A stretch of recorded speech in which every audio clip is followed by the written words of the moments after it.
Olá, meus queridos. Eu sou a Rosane Barcelos. Para quem não me conhece, eu sou da Fraternidade Francisco de Assis, Instituto Pietro Baldi. E hoje eu resolvi fazer uma reflexão sobre a dor, entendendo que onde está a nossa dor, está o nosso erro. E para iniciar essa reflexão, retomamos aquela ideia, né, que tão pensada entre nós, de que estamos aqui para evoluir, que a evolução é uma necessidade do ser humano. Todas as experiências, tudo aquilo que passamos nessa vida, elas são expressão desse movimento que é feito pela lei de Deus, para que possamos ter a oportunidade de fazer, né, esse movimento evolutivo. Então, tudo na nossa vida é reflexo desse processo de evolução.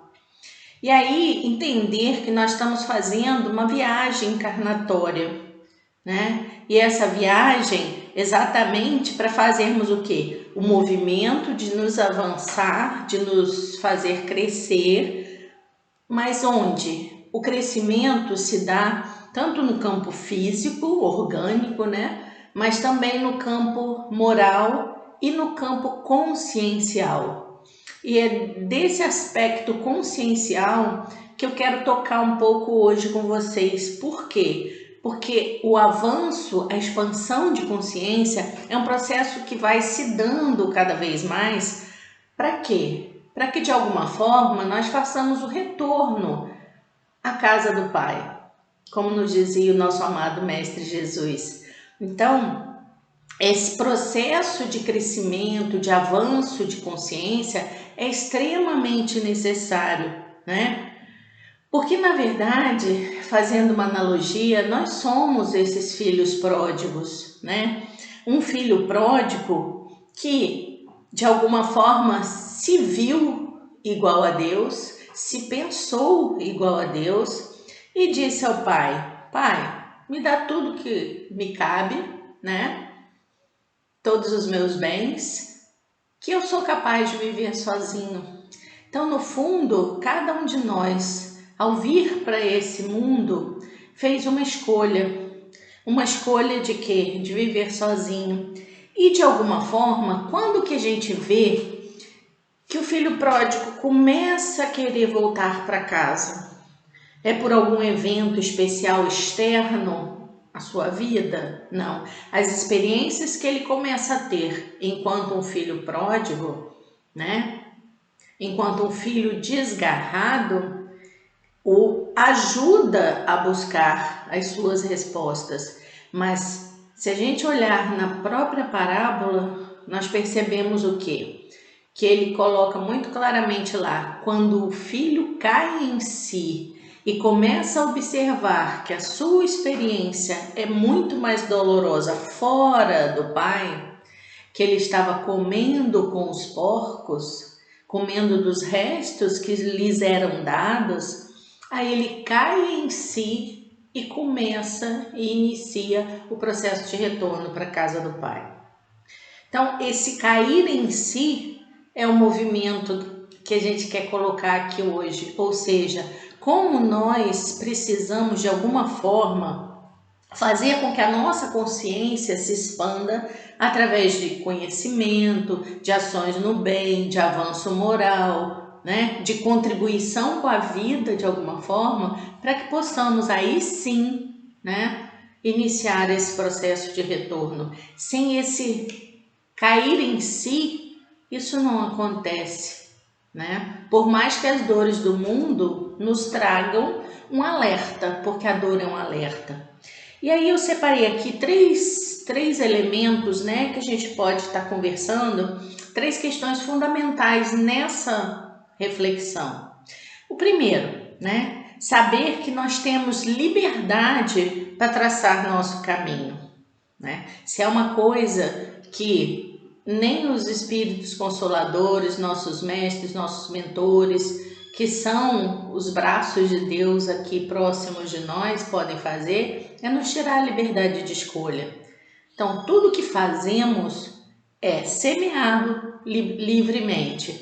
Então, Provavelmente tudo que vamos colher em termos de alegria ou de dor são resultados do quê? Dessa nossa liberdade. Então, semeamos e colhemos, seja para o bem ou para o mal, né? A lei de Deus vai sempre respeitar essa liberdade. Não tenhamos dúvida. Por isso, nós não devemos colocar no colo de Deus, né, a culpa pelas nossas dores, porque somos nós que fazemos esse movimento de escolher e traçar as nossas trajetórias nas experiências terrestres que temos, né? E isso, de alguma forma, nos faz perceber que a nossa evolução depende de quem? A nossa evolução depende somente de nós mesmos. Por mais esforço, né, maior ajuda que a gente possa receber de fora para dentro, o processo evolutivo é nosso, é exclusivamente nosso, né?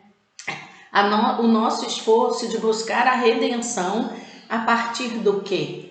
Da nossa elevação moral e da nossa consciência desse Deus imanente, né? Desse Deus que está dentro de nós e que às vezes nós não temos maturidade para perceber. Claro que temos concurso, né, de muitos irmãos espirituais, mas a evolução, o crescimento depende do nosso esforço. Por quê? Porque quando falamos com o nosso pai, não queremos mais ficar na tua casa, eu quero ir viver, né? Eu quero fazer a minha trajetória, eu fui livre para fazer essa escolha. E o esforço de sair e de ir para o mundo do filho pródigo foi um esforço pessoal. Então não é muito justo que, para retornar, para fazer o processo evolutivo, nós não tenhamos que usar das próprias forças.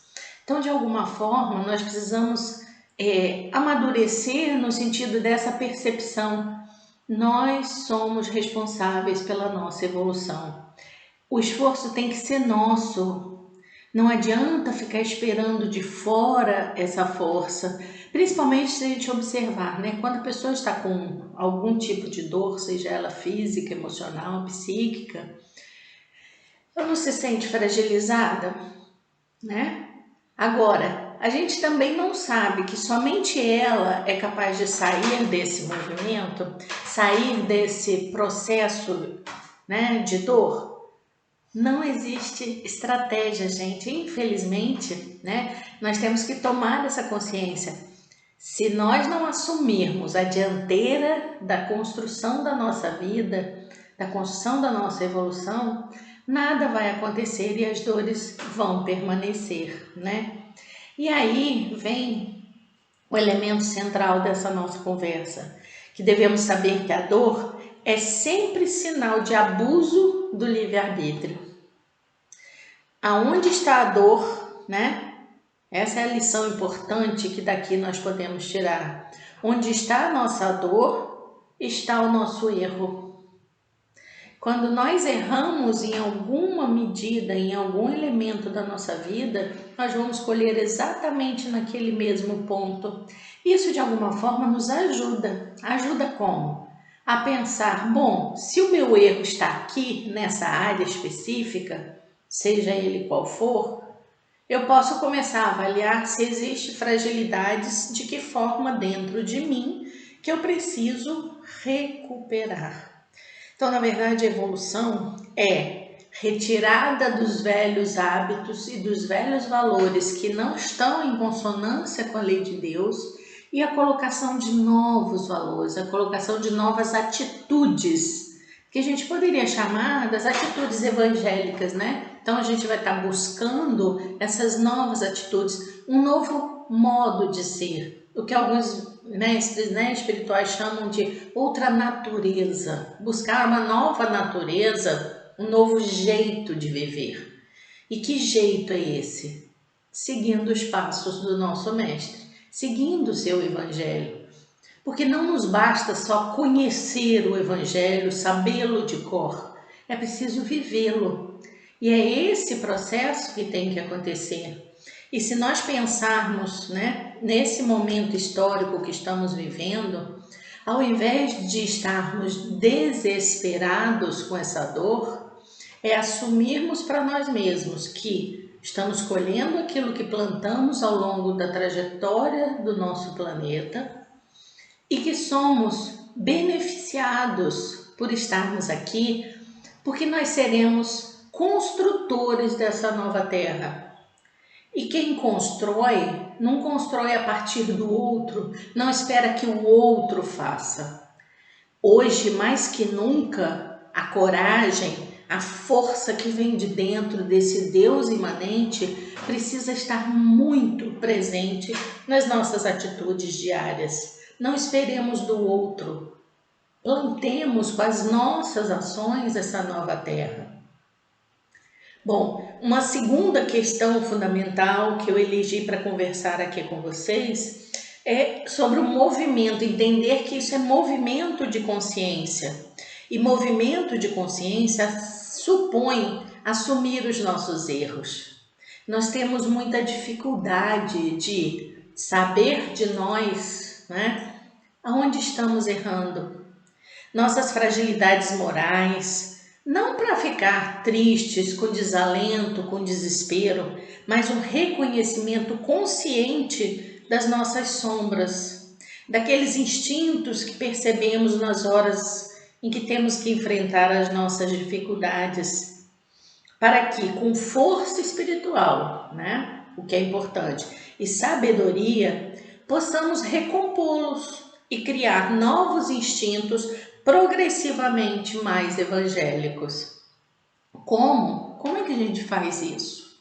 E aí tem várias alternativas que somadas vão nos trazer esse caldo, né, necessário ao processo de movimentar a nossa evolução, né? Estudando, lendo, tendo diálogos edificantes, principalmente agindo a partir desses preceitos. Então, gente, nós não podemos tirar de nós o esforço de buscar. E por que a gente fala em ler e buscar conhecimento? Porque quanto mais a gente entende a realidade, né, da vida, a realidade espiritual que nos cerca, quanto mais entendemos e nos aproximamos de tudo que nos foi dado pela luz do Pai nesse planetinha, mais a gente começa a entender o porquê das coisas e qual é realmente a nossa contribuição nesse processo, né? E aí a gente precisa estar o quê? Numa vida de bem, numa vida de trabalho. Mesmo, gente, diante de uma quarentena que nos parece aprisionar, nós somos capazes de estender a nossa mão para quem está precisando. Que seja numa ligação, que seja num abraço virtual. A presença nossa espiritual na vida dos outros, socorrer aqueles que estão, né, sofrendo aí a perda dos seus empregos, enfim, né? Então, vida no bem, com fraternidade. E aí a fraternidade nas pequenas coisas, não é só nas grandes coisas, não. Nas nossas palavras, nos nossos atos cotidianos, principalmente com o nosso núcleo familiar, que agora está sendo reensinada a viver coletivamente.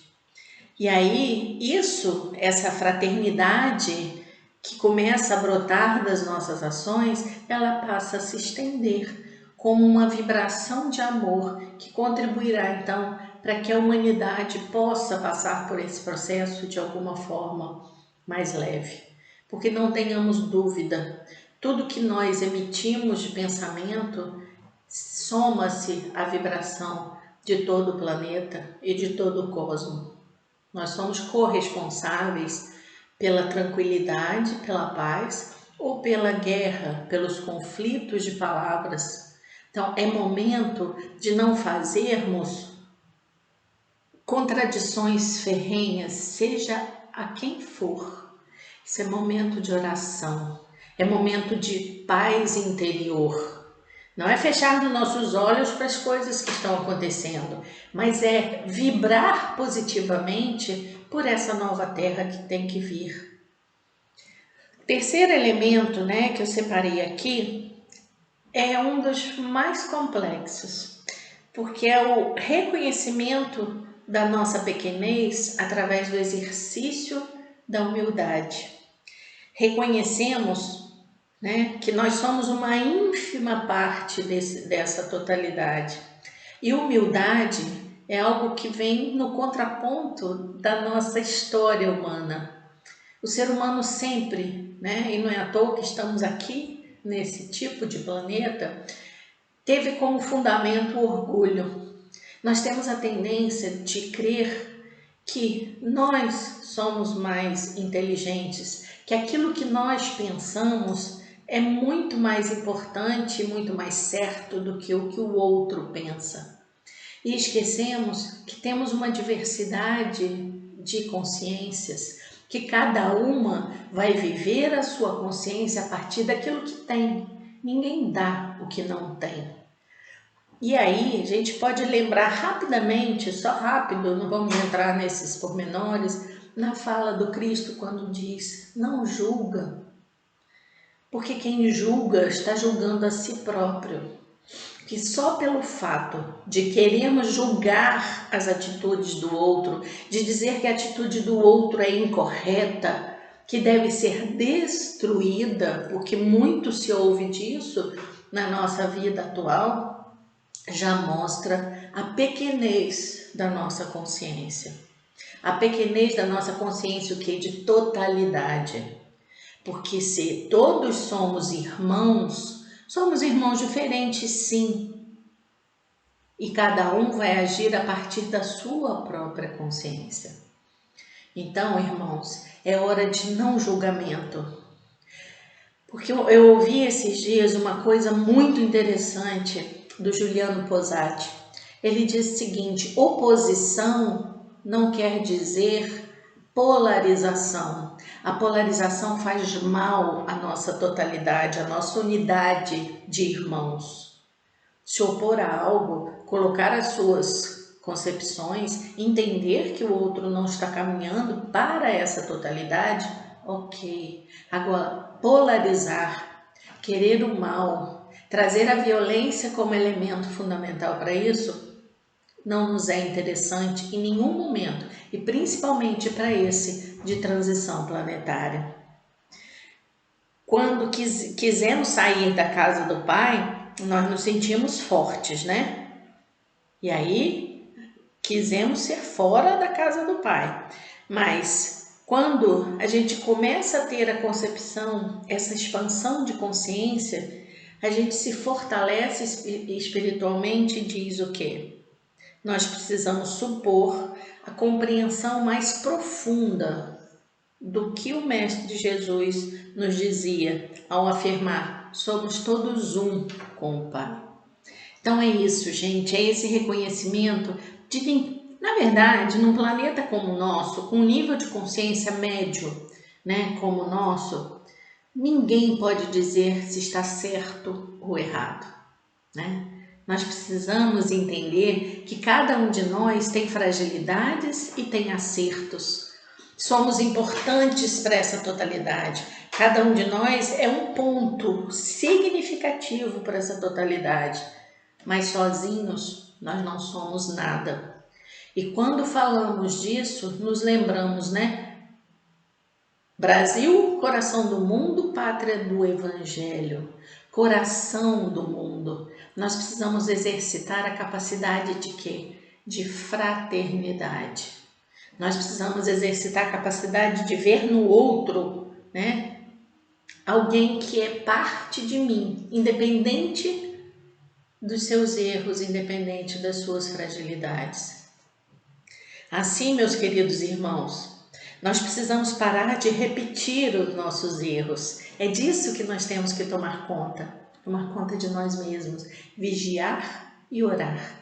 Vigiar as nossas intenções, vigiar os nossos instintos ainda tão agarrados à matéria, né? Vida após vida, a gente vai fazendo isso, repetindo erros. E assumirmos de uma vez por todas o quê? Que as nossas experiências dolorosas até hoje, elas serviram para quê? Para nos dar avisos de que não estamos avançando conscientemente na nossa evolução espiritual. Podemos avançar mais rápido se fizermos o exercício tão necessário de autoconhecimento. Pode ser doloroso às vezes, porque a gente reconhece em nós coisas que não gostaríamos de ver, porque podemos descobrir muitas fragilidades em nós mesmos, mas é um esforço absolutamente necessário. Se queremos sair da inércia espiritual, nós precisamos fazer esse enfrentamento, enfrentar a nós mesmos. Necessário se faz aliviar e superar toda a paralisia que acha que a nossa salvação virá de fora para dentro. Precisamos mudar os nossos hábitos errôneos de uma vida essencialmente voltada para a matéria, onde repetimos nossas ações por milênios e não nos apercebemos do nosso erro. Como? Como é que a gente faz isso?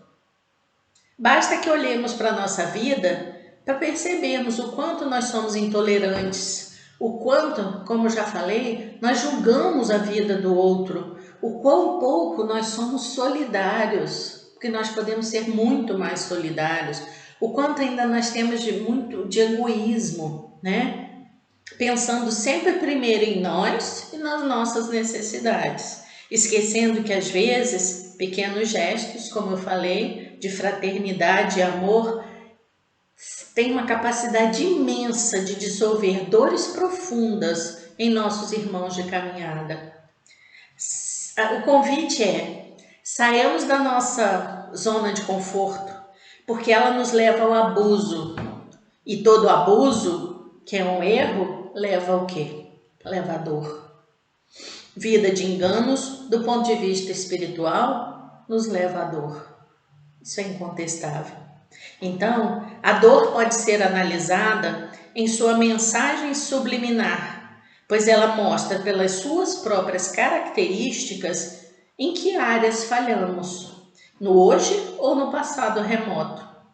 E isso nos dá a chance de identificar a dinâmica da nossa vida atual. Não precisa ter paranormalidade para entender mais ou menos o que andamos fazendo no passado e porque, a partir do que somos hoje.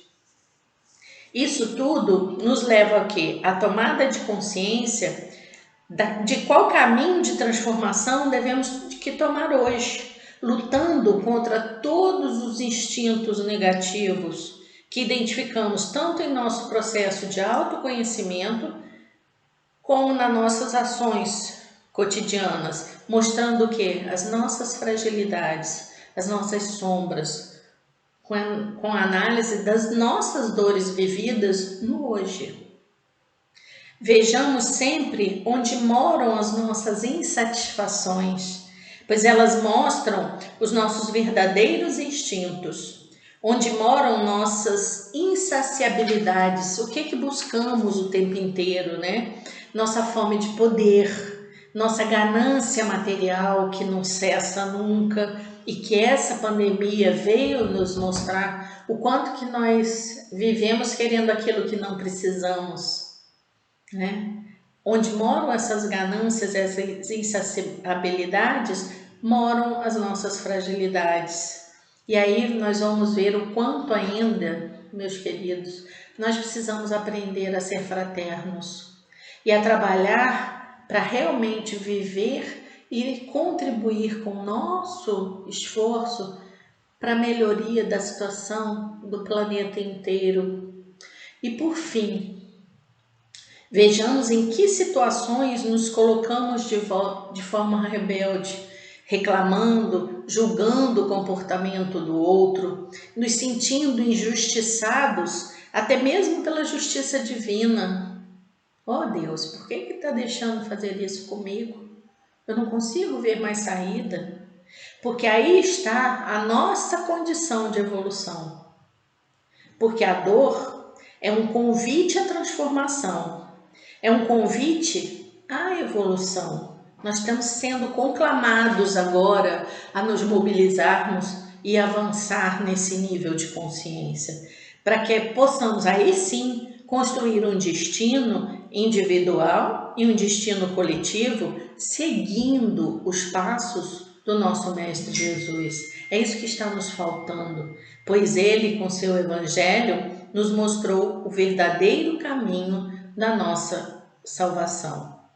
Se queremos ser parte da construção dessa nova terra, saiamos da nossa acomodação, saiamos do nosso julgamento e sejamos um com o Pai, um com o nosso Mestre, nos esforçando, caindo, mas levantando, fazendo esse enfrentamento de nós mesmos para que possamos aí sim trabalhar por esse mundo melhor.